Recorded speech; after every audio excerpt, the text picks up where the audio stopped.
Okay, so dreams, right. It's like every night our brains just cook up these wild, totally weird worlds. But what if I told you there might be a way to actually send messages back and forth between people while they're dreaming? Sounds kind of crazy, like something you'd see in a movie. Right, total sci-fi stuff.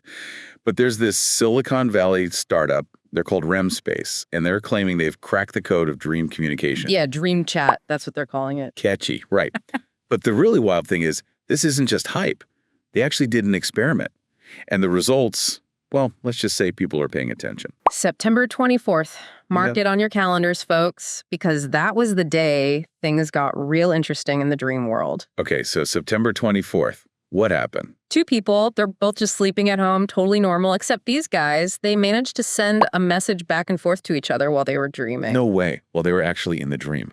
Yep. Full-on dream chat. And get this, they were using this system that could monitor their brain activity and actually help them get into that state where you know you're dreaming. You mean like lucid dreaming? Exactly. Lucid dreaming. So hold on. How'd they do it? Well, they used this whole setup. They could tell when the participants were hitting those lucid dreaming stages while they were sleeping, even though they were remote. Wow.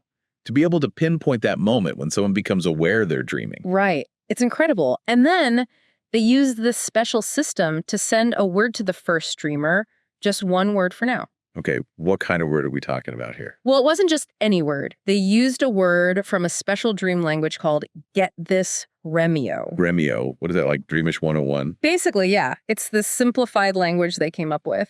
The idea is it's supposed to be easy to pick out from all the other crazy stuff your brain is doing while you're asleep. So they send this Romeo word to the first dreamer. And then what? Does the dreamer just blurt it out? Not exactly. They actually had them try to say the word back, while they were still out cold. Wait, you're telling me they could hear this person talking in their sleep? How is that even possible? Okay, so this is where it gets really cool. They were using these super sensitive sensors that could pick up even the tiniest little movements in your face, like the muscles. Okay. You know how, like, even if you're just thinking about saying something, you can feel those tiny movements in your face? Oh, yeah. Like sometimes I catch myself doing that when I'm reading something. Totally. Me too. Yeah. It's like your brain's trying to mouth the words without actually saying them out loud. Exactly. And these sensors, they're so sensitive, they can actually pick up those micro movements, even when you're sound asleep. Wild. So even in REM sleep, when things are supposed to be totally shut down, these sensors are still listening in on those tiny little muscle twitches. Precisely. It's like they're tuned into the whispers of your dream state thoughts. And then all that data, all those signals from those sensors, they get beamed over to a server. So the server's like the middleman in all this. You could say that. It's kind of like a dream interpreter and messenger all rolled into one. Okay, I'm following. So the server is listening to all this facial data coming from the dreamer, and it hears the Romeo word, and then boom, it sends it over to the other dreamer. You got it. Well, almost. The server has to wait until that second dreamer is also lucid dreaming. Then, and only then, can it send the message through their earbuds. Man, this is blowing my mind. So, okay, they've sent one word. What's next? Are we talking full-on dream conversations, like having a whole conversation with someone in your dream? That's the million-dollar question, isn't it? REM Space, they're definitely not shy about their goals. They're talking about a future where real-time dream conversations are a reality. Whoa, hold up. Real-time? Like you're having a back and forth, just like we are now, but we're both asleep. That's the idea, yeah. But how? I mean, isn't that like a million times harder? Dreams are so all over the place. You're jumping from one thing to the next. It's not exactly a recipe for a deep conversation. You're not wrong. It would be incredibly challenging, to say the least. Think about it this way. To have a real-time conversation, you need to hold on to a thought, process what the other person is saying, and then come up with a response, all while your brain is essentially creating its own reality. Right. It's not like you're just firing off a quick text. Exactly. And on top of all that, you've got the whole challenge of getting two people into that lucid dreaming state at the same time. Wow. And keeping them there. Okay, so we're talking like next level difficulty here, like trying to have a coherent conversation while you're riding a roller coaster blindfolded during an earthquake. Something like that. And this is the really exciting part. Even if it's crazy difficult, even if it seems impossible, the potential of this technology is just mind-blowing. Okay, so big if here, but let's say they figure it out.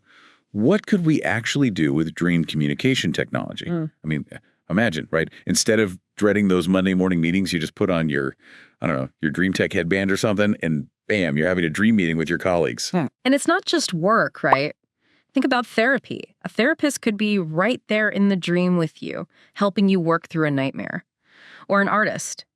Imagine tapping into your subconscious like that, getting a burst of creative inspiration. Whoa. It's like we'd be unlocking a whole other level of ourselves. What could we do? Learn languages in our sleep, solve crazy complicated problems. Heck, maybe we could even compose symphonies, all while we're snuggled up in bed. It's true. The possibilities are pretty much endless. But, and I think you know where I'm going with this, there's always another side to the coin. We're talking about dreams, right? Our most personal thoughts and feelings. So there are some big-time ethical questions we got to think about. Yeah, things could get a little too Black Mirror if we're not careful. Exactly. Data privacy, for one. Our dreams are like the most private spaces we have. We got to make sure this tech doesn't become a way for companies or, well, anyone to peek inside our heads without our permission. It's kind of creepy when you think about it. Like, forget targeted ads on your phone. What if you start getting product placements in your dreams? Yeah, and then there's the whole issue of consent. Like, can someone just send you a message in your dream without asking?